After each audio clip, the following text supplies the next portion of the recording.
খুশি এটা এমন একটা জিনিস যে প্রত্যেকটা মানুষ লাইফে খুশি হতে চায়, তবে খুশির ডেফিনেশন এটা এক একজনের কাছে এক এক রকম।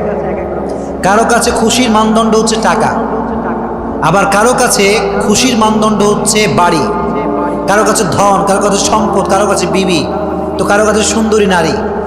এক একজনের ডেফিনেশন এক এক রকম। তো খুশির মাপকাঠি এক একজনের কাছে এক এক রকম। এজন্য কেউ মনে করে যে সুন্দরী নারীকে বিয়ে করতে পারলে আমি সুখী হয়ে যাব, আবার কেউ কেউ মনে করে যে টাকা পয়সা কামাই ফেললে আমি বড়লোক হয়ে যাব, আমি সুখী হয়ে যাব। সো এক একজনের কাছে খুশির ডেফিনেশনটা এক এক রকম, কিন্তু খুশির ডেফিনেশন বলবে একজন, তিনি কে? জীবনে সুখী হওয়ার বিভিন্ন ওয়ে আমাদের কাছে আছে, সায়েন্টিফিক ওয়ে আছে, মানুষের মন গড়া লজিক আছে, এক একজনের কাছে এক এক রকম ডেফিনেশন আছে। কিন্তু প্রকৃতপক্ষে খুশি হওয়ার সাজেশন দিবে আমাদেরকে একজন, তিনি কে? আল্লাহ বললেন খুশি হওয়ার প্রথম কাজ হচ্ছে আলা বিযিক্রিল্লাহি তাতমাইন্নুল কুলুব। টাকা দিয়ে খুশি হওয়া যাবে না, ধন সম্পত্তি দিয়ে খুশি হওয়া যাবে না, সুন্দরী নারী দিয়ে খুশি হওয়া যাবে না। আল্লাহ বললেন আলা বিযিক্রিল্লাহি তাতমাইন্নুল কুলুব। তোমরা যদি অন্তরে খুশি পেতে চাও, জীবনে সুখী যদি হতে চাও, জিকির করতে হবে একজনের, তিনি কে? আলা বিযিক্রিল্লাহি তাতমাইন্নুল কুলুব। প্রশান্তি এবং সুখ এটা একমাত্র আল্লাহর জিকিরে রয়েছে। কার জিকিরে রয়েছে? আল্লাহর জিকিরে রয়েছে। এজন্য যখনই আপনি হতাশ, যখনই আপনার জীবনে খুব দুঃখ কষ্ট, জিকির করতে হবে একজনের, তিনি কে? এজন্য আল্লাহ বললেন টাকা দিয়ে সুখ অর্জন করা যাবে না, সুন্দরী নারী দিয়ে সুখ অর্জন করা যাবে না, জিকির করতে হবে একজনের, তিনি কে?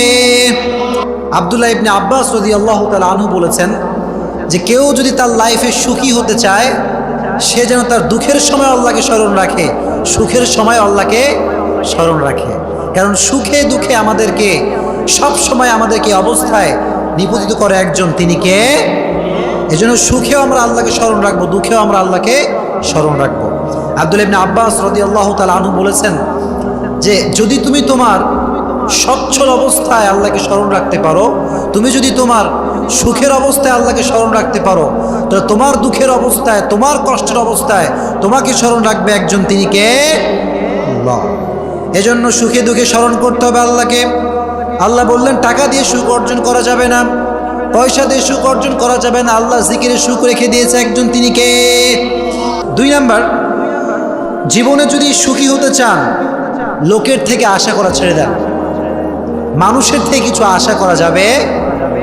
অনেকে খালি লোকের কাছে আশা করে যে আমাকে অমুকে এটা দিবে, অমুকে সেটা দিবে, এত আশা মানুষের ভিতরে কাজ করে। কিন্তু যেই ব্যক্তি মানুষের থেকে কিছু আশা করে, সে জীবনে কখনো সুখী হতে পারে। কারণ পৃথিবীর কেউ কিছু দিতে পারে না, দিতে পারে একজন, তিনি কে? আল্লাহ। এজন্য সুখী যদি হতে চান লাইফের, এই যে মানুষের থেকে চাওয়ার যে মনোমানসিকতা, যে মানুষ দিবে, অমুকে দিবে, তমুকে দিবে, এই সমস্ত মনোমাইন্ড ভেতরে বিলং করা যাবে। এজন্য আজ থেকে মনে রাখবেন যে মানুষ আপনাকে কিচ্ছু দিবে না।